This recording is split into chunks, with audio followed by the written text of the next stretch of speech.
Were you drafted into the? Yes, yeah, I was in Franklin. Of course, I lived down there then. So I went to the service and January 1944. What locations were you at? Were you at the Battle of the Bulge? Were you? Yes. You were there? We was involved in that period. Yes, we was up in a town which was very badly important area. It was called Buchenbach. In fact, there's a big memorial there in that town today that we were involved in the areas where the hostilities was. Mm-hmm. And there was quite a battle there for 2 or 3 days, and we lost a lot of people there. And what outfit were you in? I was in the 1st Infantry Division. We was also had to go to the Siegfried line in January and clean that out. At Siegfried line, we got up at night, about midnight one night in Buchenbach. After this, it was in the period close to the hostilities in the Bulge, say. And we went up to the Siegfried line area, and I guess our duties were to take it and that area, and then a few of my friends, one of my friends, a special friend of mine, got killed there. And in fact, I came around one of the pillboxes that morning about 2 in the morning, and he was lying there. So, but then we was in that area where we went down into Cologne and down through that way, and we also participated crossing of the Rhine at Remagen. Mm. And we had our tanks there. We pulled right up on the bridge to go to the bridge, or to go across the bridge, of course, to get across. But artillery fire was coming in pretty bad, and so the commander said, "You'll have to take your tanks and equipment and get down to cross over on a pontoon area," which we did. And then as we left, we finally got across and went up at the top of the mountain, the hill. We got in a tremendous firefight up there. It lasted a couple of days or 3. And that was where we were assigned to take a real important highway hub there. And that was a key point, I guess. We lost a number of people there, and my battalion was just right down to being got replaced in 2 or 3 days, and mm-hmm. But it was quite a thing, The Allies attack all along the Western Front through the Dragon's Teeth of the Siegfried Line in an advance which takes them to the Rhine. But we moved at night. Mostly all our activities was we was taking towns. We was proceeding east, say.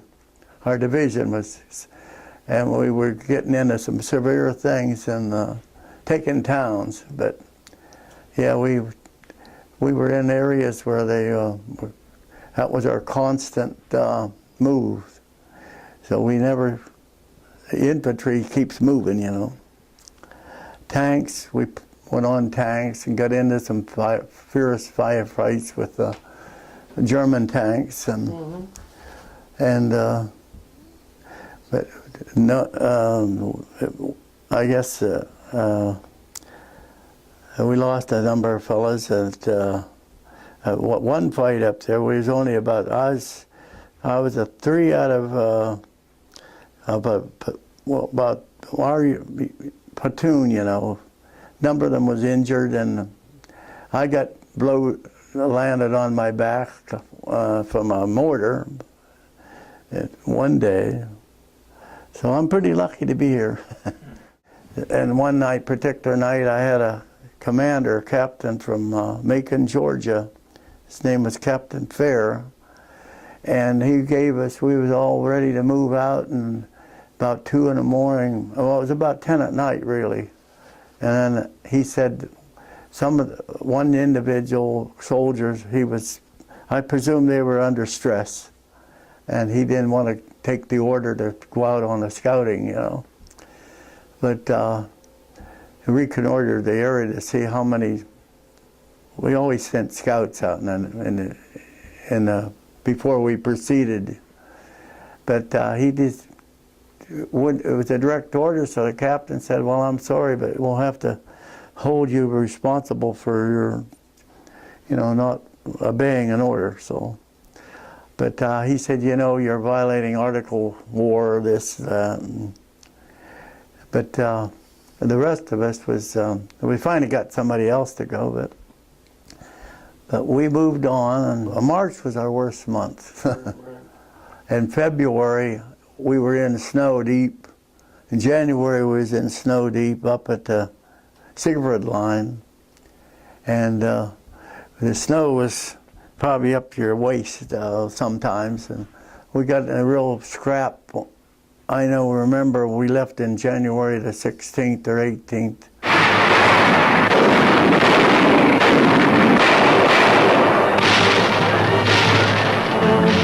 And the prisoners come in, hungry, cold, and tired to the point of exhaustion. Some drag their wounded in on sleds. We got into a real mess with soldiers, German soldiers coming in. We were meeting them, and they were shot. So I told them where they could go to get their first aid, and some of them, and